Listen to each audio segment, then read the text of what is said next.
清凉的午后，鸠达伦村的小礼堂内，村民们焦急地等待着他们熟悉的身影。伴随着一阵急促的脚步声，陈炳武如约而至。当他得到患者减轻了病痛的回答后，关切的脸上露出了微笑。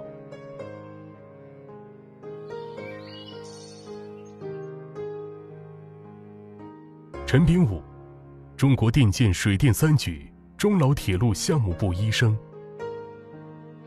项目位于老挝琅勃拉邦以南，深山密林河谷地带，自然环境恶劣。由于气候炎热潮湿，当地许多村民患有风湿性关节炎。项目部了解后，立即安排陈医生组织医务人员带队开展免费义诊活动，为村民进行治疗。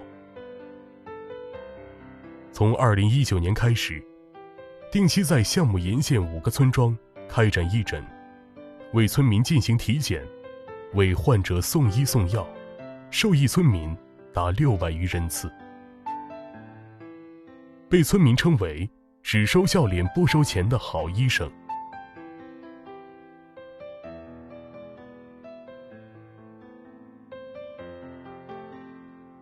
面对中国医疗队的针灸、推拿等陌生诊疗技术，当地村民无法相信仅凭这些就可以解决困扰已久的病痛。陈医生不急不躁